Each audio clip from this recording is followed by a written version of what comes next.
talent on loan from God. Rush Limbaugh, now into our 25th year of broadcast excellence.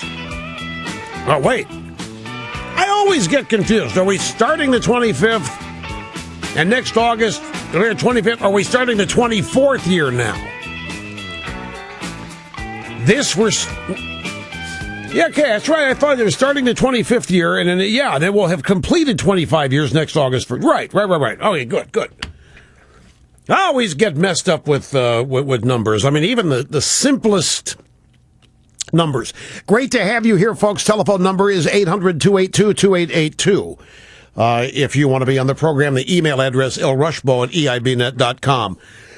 Facebook is admitting it has millions of fake accounts.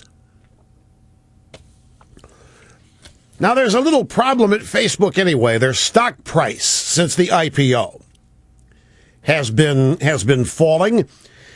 And from Fox News, well, myfox.com, it's all the same thing. Facebook share price dipped below $20 today after reporting slowing growth and an admission of an alarming number of fake accounts. Stock's down 41%. And the IPO, well, what did it hit? 42 as a high? 42 or 45? Anyways, it's down now to underneath, below 20. In a quarterly filing with the SEC, Facebook said that as many as 83 million of its accounts are fake. It also reported that as many as 5% of its active users have duplicate accounts. Facebook members grew to 955 million this year. Says that 1.5% of its accounts are likely spam or accounts set up for other malicious activity. The fake accounts are concentrated in developing markets. That means third world countries. What doesn't it? Developing well, it could mean Detroit. I'm just kidding. Lighten up.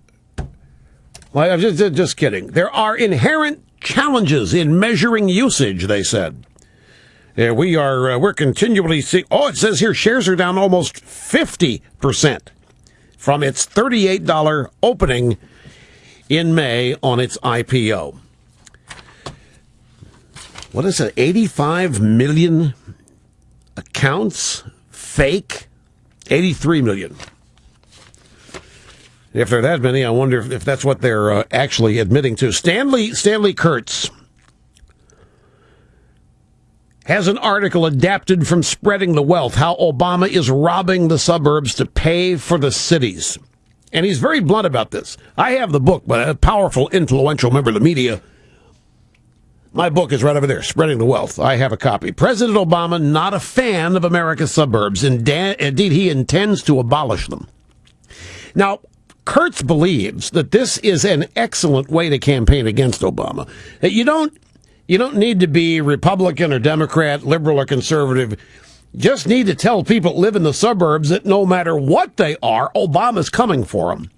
That he has been raised to believe that it was flight from the cities that led to all of the horrible economic conditions, the rotten schools, and all of this that plague America's cities. It's all about people fleeing, wanting a better life, and leaving behind their poor neighbors about whom they cared nothing. Basically, the suburbs are made up of a bunch of selfish, greedy people who don't care about their fellow man. That's how Obama was raised. And indeed, it is what many leftists believe. And I have to tell folks, the constant push by Democrats to get us into mass transit is all about destroying the cities. Let's take a look. In California, Moonbeam Brown, the governor, is intent. What are they, $16 billion in debt? $16 billion state deficit, right? Maybe even higher. And what are they focusing on? What is one of Governor Brown's primary objectives? This bullet train. A speed train from nowhere to nowhere. Why? mass transit. And the key word in mass transit is mass. As far as liberals are concerned, leader liberals, central planners, we are the masses. I remember Reagan, I think in that famous Goldwater speech in 1964, made a point of saying how much it offended him to be considered a member of the masses, that we don't have masses in America, that we are made up of beautifully, wonderfully free individuals pursuing happiness and liberty, that we're not a nameless, faceless conglomerate. We are not the masses under state control. And yet, this is the dream of the American left. It's what Kurtz is writing about. Now, you mass transit. I mean, all these light rail trains, every time I see one, there's hardly anybody on them. Mass transit cannot support itself in most cities. There's no interest in it. America still has its love affair with the automobile. But Kurtz writes here that Obama is not a fan of America's suburbs. Indeed, he intends to abolish them, with suburban voters set to be the swing constituency of this election. The administration's plans for this segment of the electorate deserve scrutiny. Obama is a longtime supporter of regionalism. That's the idea that the suburbs should be folded into the cities, merging schools and housing and transportation, and above all, taxation. To this end, the president has already put programs in place designed to push the country toward a sweeping social transformation in a possible second term. His goal is income equalization via a massive redistribution of suburban tax money to the cities. Now, you'll note in that paragraph, you don't read the word Republican or Democrat or conservative or liberal. This is strictly geography. Obama's plans to undercut the political and economic independence of America's suburbs reaches back decades. The community organizers who trained Obama in the mid-1980s blamed the plight of the cities on taxpayer flight to suburbs. Now, beginning in the mid-90s, Obama's mentors at the Gamaliel Foundation, a community organizing network that Obama helped found, by the way, formally dedicated their efforts to the budding fight against suburban sprawl. And from his position on the boards of a couple of left-leaning Chicago foundations, Obama channeled a lot of financial support to these efforts. And when he got into politics, he served as a dedicated ally of his mentor's anti-suburban activism. And Kurtz says that the alliance between Obama and all of his mentors endures. It's still going on. One of Obama's original trainers, a guy named Mike Kruglich,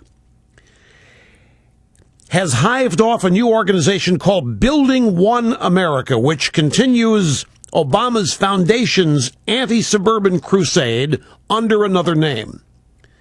Mike Kruglich and his close allies, David Rusk and Myron Orfield, who are intellectual leaders of the anti-sprawl movement, have been quietly working with the regime for years on ambitious programs of social reform that are designed to basically penalize people for where they live in the suburbs. Since the failure of LBJ's war on poverty and the collapse of federal urban policy, leftist theorists of community organizing have advocated a series of moves designed to quietly redistribute tax money to the cities. Healthcare reform and federal infrastructure spending, as in the stimulus, are backed by organizers as the best ways to reconstitute an urban policy without directly calling it that. These people can't admit that this is what they're doing. They have to speak in code. So when Obama goes out and attacks white working families, or when he refers to the bitter clingers, when he talks about not caring about the votes of white working family. It's the suburbanites. This is how he was raised. This is what he was taught is the problem. It's what he has been led to believe is the big problem facing America, well, among many. Suburban sprawl, and a campaign against suburban sprawl under the guise of environmentalism is the next move. Open calls for suburban tax base sharing are the final and most controversial link in the chain of reconstituted and redistributive urban policy, and Obama is following this plan. Middle-class suburban supporters of the president take note. It isn't just the pocketbooks of the 1% he's after. It is yours. Now, Kurtz has written a whole book about this, if you care to delve into it further. Indeed, it's called Spreading the Wealth, How Obama is Robbing the Suburbs to Pay for the Cities. And if you look at their attacks on environmentalism, you'll find that it is very subtle, but most of the human activity that they blame for causing climate change or global warming, it doesn't happen in the cities, does it? All the SUVs and all the automobiles and all the cars being driven around and all the development and all the cutting of the natural environment, clearing forests to build housing, and all of this stuff is happening in the suburbs. Suburbs is where the destruction of the planet is taking place. Essentially, growth. Wherever there's progress, wherever there is growth, that's where why don't the Democrats close these disastrous inner city schools? They don't want people leaving them. They don't want the parents of students in those schools to have any options. They want those schools open. They want those neighborhoods as is. They want to force people back into them. That's why they don't get rid of the teachers there. That's why they don't close down the schools. That's why Obama opposes vouchers. It's why he opposes school choice or practically any other human free choice that people want to make. Because he has a plan, he and his leftist buddies. Now, folks, for some people, I know this is very hard, as a lot of Obamaism, it's hard to get your arms around and understand. Why would anybody hate suburbia? What does it matter where people live? Why do these? But you have to understand who they are. You have to understand central planning, what it is, command and control economics, what it is. And it all descends from a central belief that the average man or woman is incompetent. They can't be trusted to do the right thing for society, for themselves, for the culture. Any expressions of individuality in this regard are a threat to command and control types. And the more they have you in mass transit, the more they have control over where you can and can't go. I firmly believe that they have plans involving cell phones. I think cell phones to them represent the best way to call it. Cell phones represent potential uprising. That it's a way for people to communicate with themselves without the government being involved in the whole thing. It's where, for lack of a better word, revolution could be fomented, could be discussed. Now, we're nowhere near to that point that I know of. But trying to explain the way these people think. I know Kurtz writes a book. I come here to tell you about the book. And the central premise is Obama wants to tax people out of the suburbs. Well, what does he care? Rush, why you can't be serious that these people really don't like people just because they live in a suburb? They don't.